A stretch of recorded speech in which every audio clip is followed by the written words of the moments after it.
Voilà, bonjour les amis. Aujourd'hui, on retrouve alors le cours initial du fleuve de Matthieu. On se redémarre au chapitre 5, donc au début globalement du sermon sur la montagne, après avoir fait quelques détours. Et nous revenons en fait à nos fameuses antithèses, vous savez, dont je vous avais parlé la dernière fois quand on avait parlé du meurtre. Et bien aujourd'hui, nous allons parler de la loi du talion. Vous avez appris qu'il a été dit œil pour œil, dent pour dent. Et moi je vous dis de ne pas résister aux méchants, au contraire. Si quelqu'un te gifle sur la joue droite, tends-lui aussi l'autre. À qui veut te mener devant le juge pour prendre ta tunique, laisse-lui aussi ton manteau. Si quelqu'un te force à faire 1000 pas, eh bien fais-en 2000 avec lui.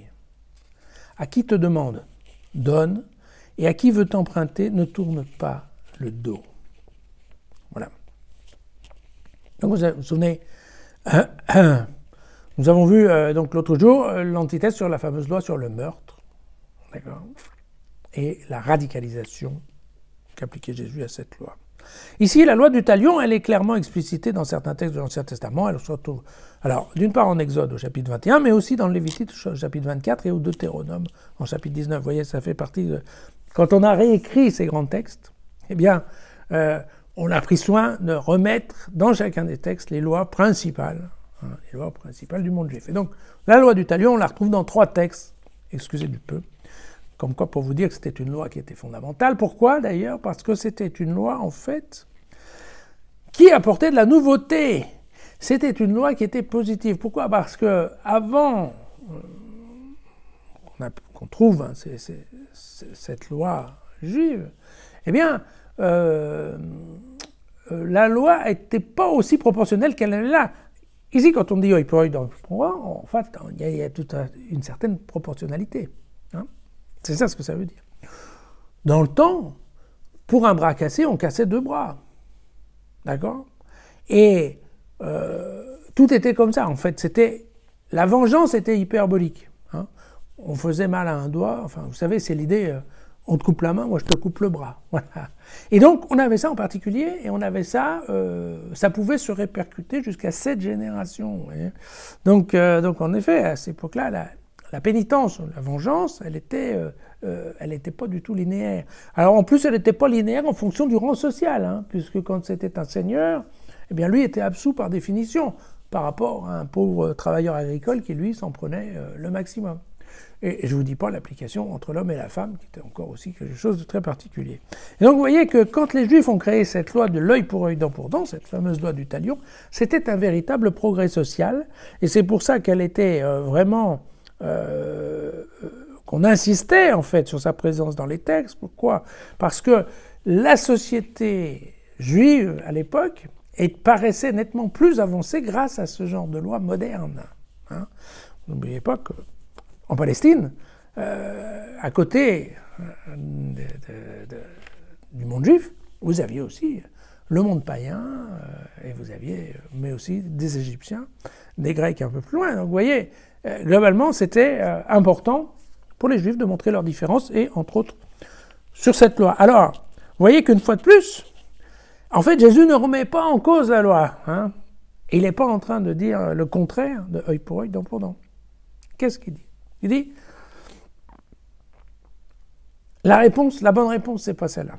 La bonne réponse, c'est que si tu tapes une joue, tu donnes l'autre. Alors, c'est bien que tout le monde a rigolé de ce truc-là. C'est vrai que les chrétiens, quand ils racontent ça, tout le monde dit, mais ils sont bêtes, quoi. Ils sont bêtes. Ça marche pas, ce truc-là. C'est zéro, quoi.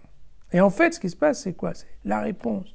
Quand on y songe bien, c'est une réponse qui représente, en fait, une certaine agressivité. Parce que quand quelqu'un vous attaque, il attend bien, il entend que vous réagissiez. Mais que vous réagissiez comme lui considère que vous devriez réagir. Or là, quand on tend l'autre joue, qu'est-ce qu'on fait? C'est une certaine provocation. Une provocation amoureuse. Voilà. Ah, tu me tapes, moi je t'aime. Et là, effectivement, l'adversaire se trouve un peu, ou totalement déstabilisé. Ah, qu'est-ce que c'est que ce truc, quoi? Il est fou, ce type. Je le tape et il dit merci, quoi. Okay? C'est ça le sens. C'est dans ce sens-là que la réponse chrétienne, en fait, c'est pas du tout une affirmation de peur ni de soumission. c'est l'affirmation d'une différence. Et toi, tu fonctionnes sur cette base de la violence, et moi, je raisonne pour casser le cycle de la violence. Donc en fait, ma réponse, elle te paraît complètement idiote, mais moi, je la trouve intelligente. Et elle va te déstabiliser. Et elle va te pousser à réfléchir un tout petit peu pourquoi tu veux être violent avec moi. Parce que après tout, moi, je t'ai quand même pas fait grand-chose. Tu as décidé de me taper dessus. Mais est-ce que c'est bien raisonnable? Et donc, vous voyez que c'est l'idée de porter une réponse qui soit déconcertante, déstabilisante, et qui change un peu le paradigme de la violence. Parce que cette violence, il faut vous en souvenir, hein, c'est tout ce qui hante l'Ancien Testament, le livre de la Genèse. Dieu s'est trouvé complètement époustouflé de voir que les créatures qu'il avait faites, les créatures humaines en fait, ne pensaient qu'à la violence, dès Caïn et Abel. D'accord? Et on sait bien qu'en fait, il a envoyé le déluge comme punition aux hommes en disant « Ah, si c'est parti comme ça va pas. On rase tout, on recommence. » Et on dit à Noé, tu mets un exemplaire de chacun dans le bateau et puis on redémarre à zéro pour éradiquer la violence. La violence est quelque chose que Dieu n'a pas compris, entre guillemets, quand il a fabriqué son monde, il n'a pas compris, quand il allait mettre les hommes dedans, qu'il y aurait cette violence, la même violence animale, en fait. D'accord ? Et cette violence, en effet, elle peine Dieu. On le verra plusieurs fois dans les expressions des textes. On voit toujours que Dieu, par rapport à la violence, est complètement désemparé. Il est ennuyé. Et vous voyez que, typiquement, eh bien, c'est cette réponse de l'autre joue à la gifle, eh bien, c'est typiquement une autre manière qu'a trouve Jésus de continuer cette opposition presque systématique à la règle, à la loi de la violence. Voilà. Et c'est bien comme ça qu'il faut comprendre, en fait, ce petit passage de Matthieu. On n'est pas en train de parler de faiblir. D'ailleurs, ma mère disait souvent, c'est le plus intelligent qui cesse le premier. Et sûrement, maman avait raison. Voilà. Oui, je sais, c'est pas vraiment facile à mettre en œuvre. Mais c'est bien ce qui était écrit aujourd'hui. À demain.